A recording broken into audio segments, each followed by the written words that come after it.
જય શ્રી રામ. તેંતર નિવાળી તકાય તે ધોરી તૈયારી હોય તો.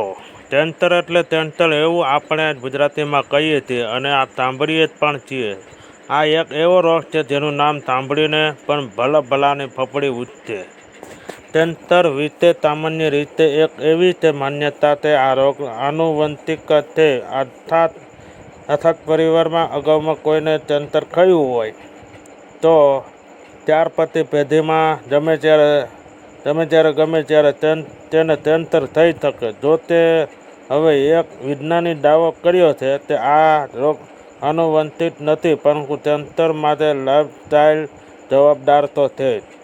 સોશિયલ મીડિયામાં એક્ટ્રેસ ઉપર મિચેલ મોરેલ નામના ફિટનેસ નિર્ણયે એક નિવૃત્ત પોસ્ટ મૂકીને તેંતર વિશેની માન્યતાઓ હોય અને તેનાથી બચવા માટે ઉપાયો અંગે થોમસ શીફેટ નામના એક વિજ્ઞાની તાક્યા છે. થોમસ શીફેટ કહે છે કે તેંતર અટકાવી શકાય છે, તેમ તે લાઇફસ્ટાઇલના કારણથી થાય છે, તે આનુવંશિક નથી. શીફેટે આ માટે 7 નિયમો આપ્યા છે જેનું પાલન કરવાથી તેંતરથી બચી શકાય છે. આ તેંતર વિશે 30 વર્ષ કરતાં વધુ સમયથી સંશોધન કરનારો આ વિજ્ઞાનનું કહેવું છે કે તમારે તમારા બ્લડ શુગર સ્તર સ્થિરતાપૂર્વક જાળવી રાખવું જોઈએ. તે વધવા દેવું ન જોઈએ. તેઓ કહે છે કે ગ્લુકોઝ અને ઇન્સ્યુલિન તેંતરના કોષો માટેનો ખોરાક છે.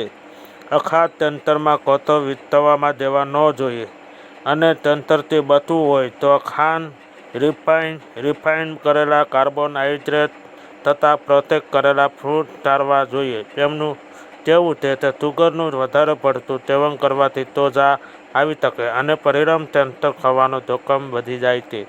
તેંતર જોખમ ઘટાડવા માટે શીફેટ ભોજન આદત બદલવામાં સૂચન કરે છે. તેમના મતે વ્યક્તિએ વધુ ફેટ વાળો, મધ્યમ પ્રોટીન વાળો અને ન્યૂનતમ ઓછા કાર્બોહાઈડ્રેટ વાળો ખોરાક લેવો જોઈએ.